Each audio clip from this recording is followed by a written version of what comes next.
वहशीपन की इंतहा से भी आगे की चीज़ है जो इजराइल अभी कर रहा है। कोई अपना हाथ बढ़ाए खाना लेने को और आप उस पर गोली चला दें। पहला बेगैरत तो इसराइल है जो मजलूम फ़लस्तीन पर जुल्म कर रहा है, उससे बड़ा बेगैरत अमेरिका का सदर है जो उसका सपोर्टर है, उसका साथ दे रहा है, और फिर उनसे भी बड़े बेगैरत वो इस्लामी हुक्मरान, मुस्लिम हुक्मरान हैं जो कुछ कर सकते हैं और कर नहीं रहे, अपनों को पिटते देख रहे हैं और फिर भी कुछ नहीं कर रहे, खामोश तमाशाई बने हुए हैं। नमस्कार, न्यूज़ क्लिक में आपका स्वागत है। अभी मौजूद है जंतर मंतर पर, जहां पर बड़ी संख्या में दिल्ली एनसीआर से लोग जुटे हैं। जिस तरीके से इजराइल फ़िलिस्तीन पर लगातार हमले जारी रखे हुए, यानी कि एड की जगह है उस पर भी हमला कर रहा है, लोगों को राहत कैंपों के अंदर जाके बमबारी और गोलीबारी हो रही है।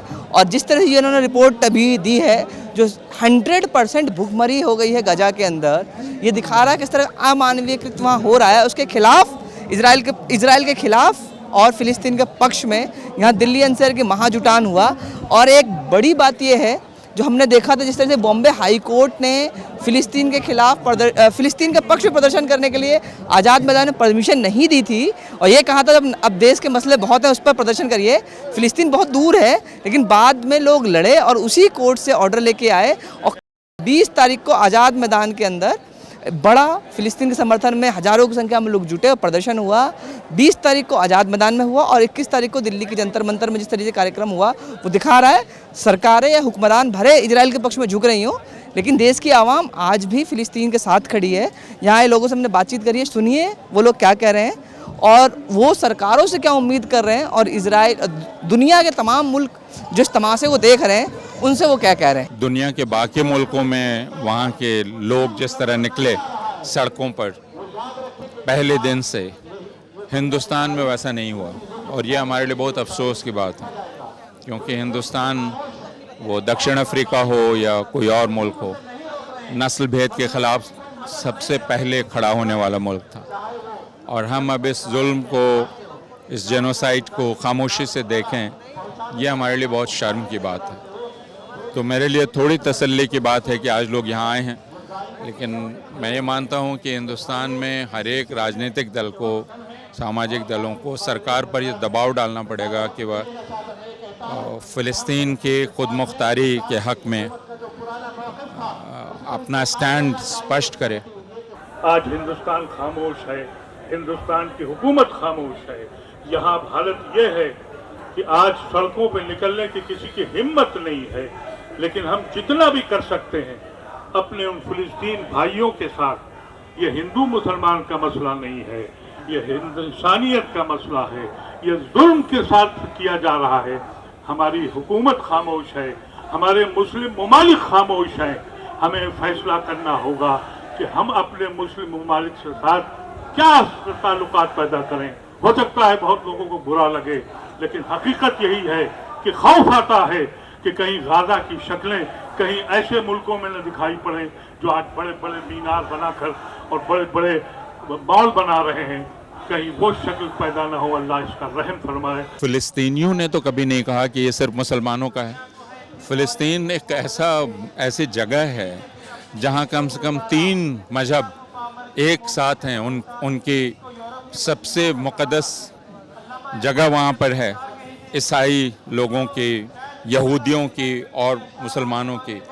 तो फ़िलिस्तीनी मुसलमानों ने तो कभी अरब यहूदियों के ख़िलाफ़ कुछ नहीं किया, अरब यहूदियों ने तो फ़िलिस्तीनी मुसलमानों के ख़िलाफ़ कुछ नहीं किया, और उन्होंने अरब ईसाइयों के ख़िलाफ़ कुछ नहीं किया। ये तो यूरोप से आए हुए जो ज़ायनिस्ट यहूदी हैं और अमेरिका से गए हुए जो ज़ायनिस्ट यहूदी हैं, ये वहाँ जाकर जो अरब वहाँ के लोग हैं उन पे जुल्म कर रहे हैं। देखो जिस तरीके से इजराइल फ़लस्तीन में जुल्म कर रहा है, ये सारी दुनिया जानती है कि कैसा जुल्म हो रहा है।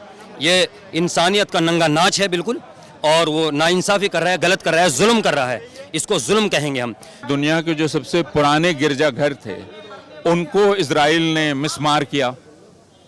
वो सिर्फ मस्जिदों को नहीं गिराया, चर्चेस को गिराया है ना, मस्जिदों को गिराया है, चर्चेस को गिराया है। अभी आपने कल पढ़ा होगा कि जो फंडिंग है वहाँ के चर्चेस की, उन पर इजराइल ने पाबंदी लगा दी। तो ये मसला सिर्फ मुसलमानों का नहीं है। कि आज जिस तरह का मोबिलाइजेशन है, तो ये मोबिलाइजेशन लोगों की तड़प, लोगों की बेचैनी, लोगों के गुस्सा और लोगों की जो तकलीफ है उसको ये बयान कर रहा है कि ये लोग गजा में कुछ नहीं कर सकते, ये लोग गजा के भूखे लोगों को खाना नहीं दे सकते, ये लोग गजा के प्यासे लोगों को पानी नहीं दे सकते। लेकिन इन लोगों का यहाँ पर आना, इतनी बड़ी तादाद आपने बहुत दिनों बाद देखी होगी किसी जंतर मंतर के प्रोटेस्ट में, वो ये जाहिर कर रहा है कि हिंदुस्तान की सरकारें इजराइल के साथ हो गई हों, हिंदुस्तान की सरकारें राकेट, बम, बारूद इजराइल को भेज रही हों, लेकिन हिंदुस्तान की आवाम गली गली में, कल वो बॉम्बे में के आज़ाद मैदान में थी, आज दिल्ली के जंतर मंतर में है और वो ये ऐलान कर रही हैं कि आवाम फिलिस्तीन की मजलूम और मासूम जनता के साथ में है, सरकारें नेतन्याहू जैसे कातिलों के साथ में है।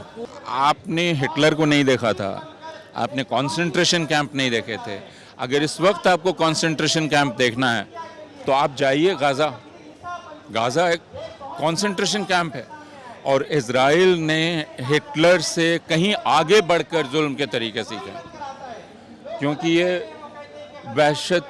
वहशेपन की इंतहा से भी आगे की चीज़ है कि कहीं आतिश फशा बनकर न फट जाए ये खामोशी, कहीं आतिश फशा बनकर न फट जाए ये खामोशी, बहुत खामोश रहना भी बगावत की निशानी है। फ़लस्तीन के ताल्लुक से सिर्फ इतना कहता हूँ कि जुल्म मिट जाएगा एक दिन, खुदा का दीन रहेगा। जुल्म मिट जाएगा एक दिन, खुदा का दीन रहेगा। ये दुनिया कायम है जब तक, तब तक फ़लस्तीन रहेगा। हम हिंदुस्तानी हैं, हिंदुस्तानी आवाम, और हम सरकार से भी यही कहते हैं कि फ़लस्तीन मजलूम है, फ़लस्तीन का साथ दे और फ़लस्तीन के समर्थन में खुलेआम आए और ये साफ तौर पर कहे। और जो नेतन्याहू का साथ दे रहे हैं वो गद्दार है, साफ लफ्ज़ों में हम कहते हैं।